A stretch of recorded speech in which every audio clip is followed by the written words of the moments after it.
O que Jesus quis dizer ao dizer, eu nunca vos conheci, afastai-vos de mim? Jesus disse, então direi claramente, nunca vos conheci, afastai-vos de mim, vocês que praticam a maldade. Mateus 7:23. A mensagem mais conhecida de Jesus, o Sermão da Montanha, concentrou-se nos corações de seus ouvintes, dirigindo-se aos seus discípulos como audiência. Pode soar estranho ouvir que até nosso Senhor onisciente admite não conhecer algo ou alguém. No entanto, Jesus se refere a um tipo de conhecimento relacionado a relacionamentos pessoais, em vez de conhecimento intelectual. Ao concluir seu Sermão da Montanha, Jesus faz uma última advertência sobre a verdadeira fé. Segundo ele, haverá falsos profetas cristãos que se disfarçarão de pessoas inofensivas. Mateus 7:15, Bíblia Amplificada. Cuidado com os falsos profetas, mestres que vêm a vocês vestidos como ovelhas, parecendo gentis e inocentes, mas interiormente são lobos vorazes. Mesmo que usem linguagem religiosa e exibam poder, eles não pertencem verdadeiramente ao Senhor. Mesmo que alguém pareça ser um cristão para os outros, ele pode ainda ser considerado um malfeitor por Deus e ser enviado para longe de sua presença, conforme declarado no versículo 23. Somente aqueles que seguem a vontade de Deus e são reconhecidos por Ele poderão entrar no céu. O crucial não é que conheçamos a Deus até certo ponto, mas que Deus nos conheça. Como Paulo explicou, quem ama a Deus é conhecido por Ele. O Senhor cuida de seu rebanho como um pastor, Isaías 40:11, e Ele conhece quem são suas ovelhas. João 10:14. Eu sou o bom pastor, e conheço sem dúvida aqueles que são meus e os meus conhecem-me e têm um relacionamento pessoal profundo comigo. Aquelas palavras sombrias, nunca vos conheci. Afastai-vos de mim, vocês que praticam a maldade, mostram que Jesus é verdadeiramente onisciente. Ele não os conhecia no sentido que conheceria se fossem seus seguidores, mas ele conhecia seus corações. Eles estavam cheios de maldade. A condenação de Isaías à hipocrisia se encaixa bem nesse grupo. Este povo se aproxima de mim com a boca e me honra com os lábios, mas o seu coração está longe de mim. Isaías 29:13. Os malfeitores que Jesus não conhece são cristãos falsos e falsos mestres. Apocalipse 22:15. Fora estão os cães, os ímpios, os impuros, os de baixo caráter moral e os feiticeiros com suas drogas embriagantes e as artes mágicas, e o imoral, o pervertido, os molestadores, os adúlteros, os assassinos, os idólatras e todos que amam e praticam a mentira, a decepção, a trapaça. Jesus adverte que um dia dirá a um grupo de praticantes religiosos: nunca vos conheci. Deus não se alegra em enviar pessoas para o inferno, 2 Pedro 3:8, Bíblia Amplificada. O Senhor não retarda quanto à sua promessa, como alguns consideram a lentidão, mas é extraordinariamente paciente para convosco, não querendo que ninguém pereça, mas que todos cheguem ao arrependimento. No julgamento, eles tentam se justificar como dignos do céu com base em suas obras, mas não funcionará. Embora aleguem realizar todas essas boas obras em nome de Cristo, falharam em fazer a única obra de Deus que conta, ter fé naquele que Ele enviou. E assim Jesus, o juiz justo, os condena à separação eterna dele. Um popular comentarista bíblico observou: este aviso de Jesus se aplica às pessoas que dizem Senhor, Senhor, mas sua vida espiritual não tem nada a ver com sua vida diária. Eles vão à igreja, talvez cumpram alguns deveres religiosos diários, mas pecam contra Deus e o próximo como qualquer outro poderia fazer. Há aqueles que falam como anjos, vivem como demônios, têm a língua suave de Jacó e as mãos ásperas de Esaú. Jesus afirmou ser aquele com quem as pessoas terão que lidar no último dia de julgamento e é justamente chamado Senhor. Isso deve ter sido uma afirmação impressionante para alguns. Havia um professor pouco conhecido, vivendo em uma área remota, que acreditava que seria o juiz final de todas as pessoas no futuro. Ao dizer naquele dia, Jesus chama nossa atenção para um dia vindouro de julgamento para todos os homens. Qual é o principal objeto de sua vida? Você pensará tanto nele naquele dia como faz agora. Você se considerará sábio por tê-lo buscado com fervor. Você imagina que pode defendê-lo agora, mas será capaz de defendê-lo então, quando todas as coisas na terra e no tempo terão se dissolvido em nada? Spurgeon: nunca vos conheci, afastai-vos de mim.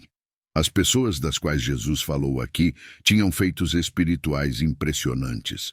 Profetizaram, expulsaram demônios e fizeram muitos milagres. Embora essas coisas sejam grandes, elas não têm valor em relação à verdadeira comunhão e conexão com Jesus. Significativamente, eles até fizeram essas coisas em nome de Jesus, mas nunca tiveram realmente um relacionamento de amor e comunhão com Jesus. Lemos: nunca vos conheci, afastai-vos de mim, vocês que praticam a maldade.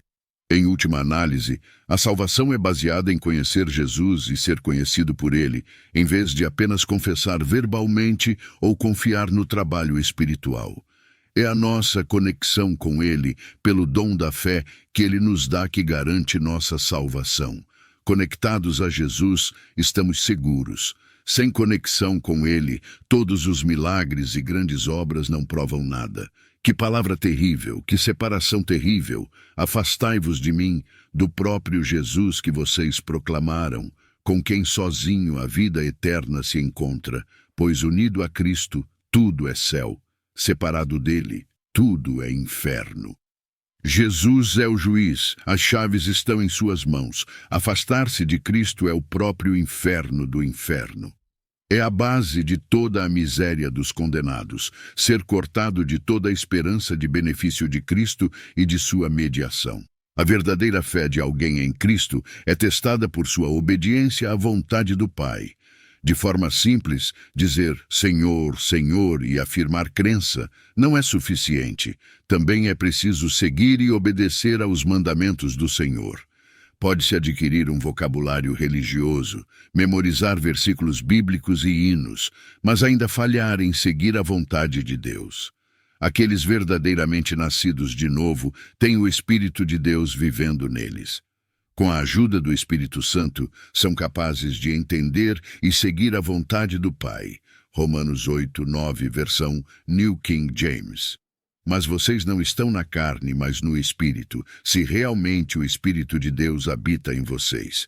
E se alguém não tem o Espírito de Cristo, esse não é dele. O amor de Deus em seus corações os inspira a obedecer a Deus e servir aos outros. Romanos 5:5, versão New King James. Ora, a esperança não decepciona, porque o amor de Deus foi derramado em nossos corações pelo Espírito Santo que nos foi dado. Uma vez que a porta se fecha, ela nunca se abrirá novamente. No entanto, algumas pessoas se apegam à esperança de que a porta possa se abrir, mas não há nada nas Escrituras que justifique tal expectativa. Portanto, todo aquele que ouve estas minhas palavras e as põe em prática será como um homem sábio, perspicaz e sensato, que construiu sua casa sobre a rocha. E desceu a chuva, e vieram as enchentes, e os ventos sopraram e bateram contra aquela casa, e ela não caiu, porque fora fundada sobre a rocha. E todo aquele que ouve estas minhas palavras e não as pratica, será como um homem tolo, estúpido, que construiu sua casa sobre a areia. E desceu a chuva, e vieram as enchentes, e os ventos sopraram e bateram contra aquela casa, e ela caiu, e grande foi a sua queda. Mateus 7, versículos 24 ao 27. Os ouvintes de Cristo podem ser categorizados em dois grupos: aqueles que ouvem e seguem seus ensinamentos, e aqueles que ouvem, mas não os colocam em prática. Cristo pregou agora para uma multidão mista e assim os separa um do outro, como fará no grande dia, quando todas as nações serão reunidas diante dele. Ouvir a Cristo não é apenas ouvi-lo, mas obedecê-lo. O Senhor estava ilustrando um ponto principal. Nossa profissão de fé em Cristo será testada perante Deus. Aqueles que confiaram em Cristo e provaram sua fé por meio da obediência não terão nada a temer. Fundada na rocha, sua casa permanecerá de pé. Para aqueles que professaram confiar em Cristo, mas não obedeceram a Deus, haverá condenação. Não podemos desprezar levianamente este sermão, pois foi Deus quem o deu a nós. Devemos nos curvar diante dele e nos submeter à sua autoridade, pois todos seremos julgados. Mateus 7, versículos 28 e 29, Bíblia Amplificada. Quando Jesus acabou de proferir estas palavras no monte, as multidões ficaram pasmas e sobrecarregadas com seu ensino, pois ele as ensinava como alguém que tinha autoridade, para ensinar inteiramente de sua própria vontade, e não como seus escribas que dependiam dos outros para confirmar sua autoridade. O sermão foi excelente e é provável que mais tenha sido dito do que o que está escrito aqui. Agora, eles estavam atônitos com esta doutrina. Tememos que poucos deles tenham sido levados por ela a segui-lo, mas ficaram cheios de admiração por enquanto. Ele entregou seu discurso com um tom de autoridade. Suas lições eram leis, sua palavra, uma palavra de comando. Cristo sobre o monte mostrou mais verdadeira autoridade do que os escribas nas cadeiras de Moisés. Assim, a pergunta é como servir a Deus de maneira aceitável. É uma coisa andar com Deus e servi-lo do jeito que queremos, e outra coisa é servi-lo de acordo com o padrão ou maneira que ele deseja. Lembre-se quando ele disse a Saul que a obediência é melhor do que o sacrifício. Isso significa que não podemos buscar servir a Deus apenas em nossos próprios termos, mas de acordo com sua vontade conhecida. É importante distinguir entre essas coisas, porque muitas pessoas afirmaram veementemente que andaram com Deus e fizeram sua vontade, apenas para ouvir Deus dizer: apartai-vos. Em primeiro lugar, venha com submissão reverente. A palavra de Deus nos dá uma visão profunda de como Jesus orou. Não estávamos lá para ver, mas graças a Deus pela Bíblia. Hebreus 5, 7. Nos dias da sua vida terrena, Jesus ofereceu orações e súplicas, com forte clamor e lágrimas, àquele que era poderoso para salvá-lo da morte, tendo sido ouvido por causa da sua piedade, da sua pureza e da sua determinação infalível de fazer a vontade do Pai. Nos é dito porque Deus sempre ouve as orações de seu Filho. Diz que Jesus foi ouvido por causa de sua submissão reverente. Como mostramos essa submissão reverente? Hebreus 5:7 refere-se ao tempo em que Jesus orou no jardim do Getsemane, e esta é a descrição do que aconteceu naquele momento. Submissão reverente, portanto, consiste em dizer ao Pai: não como eu quero, mas como tu queres, seja feita a tua vontade. Consiste em renunciar nossa própria vontade e aceitar a vontade de Deus. Jesus nos deu uma oração para usar como modelo. É claro, o que chamamos de oração do Senhor. Em parte desta oração, ele incluiu esse mesmo princípio. Ele nos ensinou a orar: venha o teu reino, seja feita a tua vontade, assim na terra como no céu. Ao chegar a Deus, você precisa dizer: seja feita a tua vontade. Essas palavras simples significam que você está dizendo: se minha vontade não estiver alinhada com a tua, então deixo de lado a minha vontade. Você está dizendo: quando nossas duas vontades entram em conflito, deixe a tua ter livre curso. Em segundo lugar, seja genuinamente dedicado a Deus. Dedicar-se fala de compromisso do coração que não é facilmente desconectado ou desencorajado. 2 Crônicas 15, versículos 14 e 15. E fizeram um juramento ao Senhor em alta voz, com gritos, trombetas e cornetas. Todo o Judá se alegrou por causa do juramento, porque de todo o coração o fizeram. E o buscaram com sinceridade, e o acharam, e o Senhor lhes deu descanso por todos os lados. É essencial perceber que eles obtiveram seu descanso depois de sua dedicação genuína a Deus, da mesma forma que podemos encontrar verdadeiro descanso quando escolhemos ser verdadeiramente dedicados a Deus.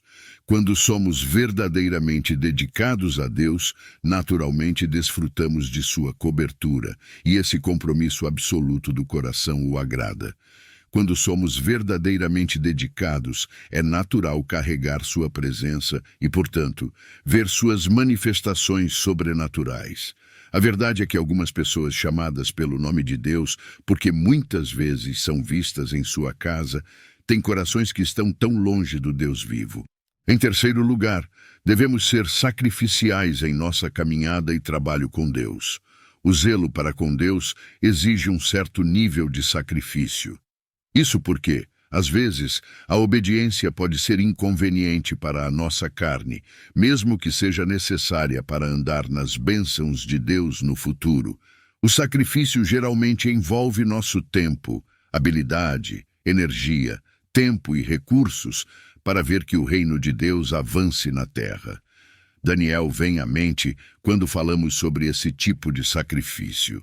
Ele deixou seu conforto como um dos principais conselheiros do rei e colocou sua vida em risco apenas para permanecer dedicado a Deus em oração. Ele desafiou essa ordem porque estava pronto para sacrificar tudo pelo prazer do rei a quem servia. Abraão também sabia como era servir a Deus sacrificialmente.